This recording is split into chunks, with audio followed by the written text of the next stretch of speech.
আরজিকরে ঘটনার প্রতিবাদে রাজ্য জুড়ে পথ অবরোধ কর্মসূচি গ্রহণ করল বিজেপি।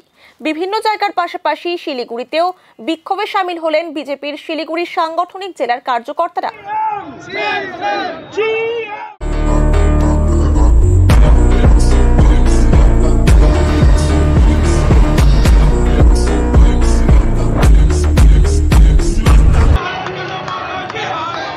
এদিন শিলিগুড়ির হাসমি চকে পথ অবরোধ করে বিক্ষোভ দেখান বিজেপি নেতা কর্মী সমর্থকেরা। এদিনের কর্মসূচিতে উপস্থিত ছিলেন শিলিগুড়ির বিধায়ক শঙ্কর ঘোষ, শিলিগুড়ির সাংগঠনিক জেলা সভাপতি অরুণ মণ্ডল সহ অন্যান্য বিজেপি কার্যকর্তারা। এদিনের কর্মসূচির মধ্যে দিয়ে মুখ্যমন্ত্রী মমতা ব্যানার্জির পদত্যাগের দাবি জানান বিজেপি নেতা কর্মীরা। যেভাবে মহিলারা রাস্তায় নেমে আরজিকরের ডাক্তারি ছাত্রীর নৃশংস হত্যা ও শারীরিক অত্যাচারের যে অভিযুক্ত তার শাস্তির দাবিতে আপনারা যেভাবে পথে নেমেছেন, আমি আপনাদেরকে কুর্নিশ জানাই। তার পাশাপাশি আমি আপনারা জানেন সকালবেলায় অবস্থানে বসেছি। আমাদের রাজ্যের সভাপতি ডক্টর সুকান্ত মজুমদার, বিরোধী দলনেতা শুভেন্দু অধিকারী নির্দেশ মতন রাজ্য জুড়ে এখন একটাই আন্দোলন আমরা চালিয়ে যাব, মুখ্যমন্ত্রীর পদত্যাগ। মনে রাখবেন, রাজ্যের এই মুখ্যমন্ত্রীর আমলে কামদুনি, পার্ক স্ট্রিট, কাটোয়া, কালনা, হাঁসখালি, মাটিগাড়া, ইসলামপুর, ময়নাগুড়ি, ধূপগুড়ি, কালিয়াগঞ্জ, একের পর এক কামদুনি থেকে শুরু করে একের পর এক মহিলারা অত্যাচারিত হয়েছে। ছাত্রীদেরকে শারীরিকভাবে অত্যাচার করে খুন করা হয়েছে, একজনও শাস্তি পায়নি।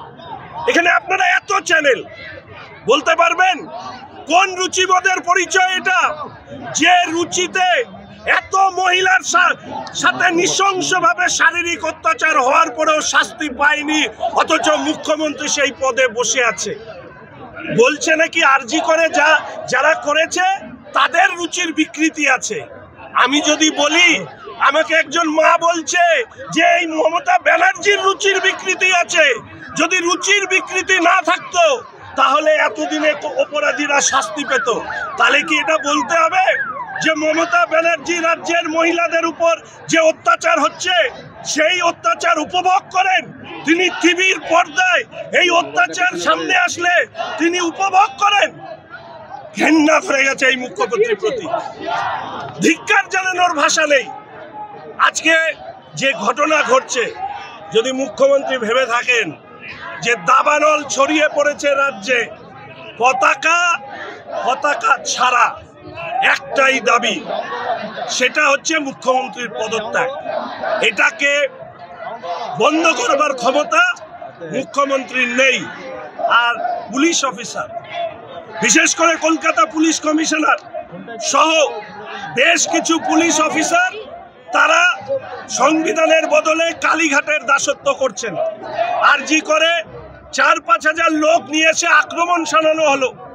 যে কলকাতায় বিরোধীরা প্রার্থী দিতে পারে না, 4টা ভোট পায় না, এই সন্ত্রাস চালানো হয়, সেখানে ৪-৪.৫ হাজার লোক তারা আরজি করে ভাঙচুর চালালো। স্বাধীনতার পরে কোনো হসপিটালে এইভাবে লোক ঢুকিয়ে ভাঙচুর চালানো অপরাধের যে প্রমাণ লোপাট করবার জন্য, ওর ভেতরের লোকদেরকে ভয় দেখানোর জন্য কখনো হয়নি। তাই অনুরোধ প্রত্যেকের কাছে, সারা পশ্চিমবঙ্গের মানুষের কাছে, মা বোনেদের কাছে, যে দয়া করে যেভাবে 14ই আগস্ট রাস্তায় নেমেছেন, এই লড়াইকে মুখ্যমন্ত্রীর পদত্যাগ অবধি নিয়ে যান। আমি স্লোগান দিয়েছি, লক্ষ্মী যদি না রবে লক্ষ্মীর ভান্ডারের কি হবে, কন্যায় যদি না রবে কন্যাশ্রীর কি হবে। আমি আমার রাজ্যের মা বোনেদের কাছে আবেদন রাখতে চাই, যাদের সক্ষমতা আছে, পারিবারিক সক্ষমতা আছে, নিশ্চয়ই তৃণমূলের দলীয় টাকা আপনারা পান না, কিন্তু লক্ষ্মীর ভান্ডারের মধ্যে দিয়ে যে টাকা পান সেই টাকা প্রত্যাখ্যান করুন। মমতা ব্যানার্জির উপরে এই টাকা ছুঁড়ে মারুন। আরজি করে যে মহিলার হত্যা হয়েছে ডাক্তারি ছাত্রীর, তার প্রতিবাদে। দ্বিতীয় আবেদন রাখতে চাই স্কুল কলেজের ছাত্রছাত্রীদের কাছে, প্রত্যাখ্যান করুন। কন্যাদের উপহাস করা ছাড়া আর কিছু নয়। তাই এই আবেদন আপনাদের কাছে রাখতে চাই। আমাদের এই অবস্থান, পথে দাঁড়িয়ে এই বিক্ষোভ আমরা করব। দেখুন, আজ সারা পশ্চিমবঙ্গের সাথে আজকে শিলিগুড়ি যে সাংগঠনিক জেলা, 17টা জায়গায় আজকে এই রাস্তা রোকো আন্দোলন আমরা সংগঠিত করছি। আমাদের একটাই দাবি, শুধুমাত্র পশ্চিমবঙ্গের মুখ্যমন্ত্রী মমতা বন্দ্যোপাধ্যায়ের পদত্যাগ। কারণ তিনি যেভাবে রাজ্য চালাচ্ছেন, যেভাবে তিনি এই রাজ্যের শাসন ক্ষমতা করছেন, তা কোনোভাবেই একটা সমাজে চলতে পারে না।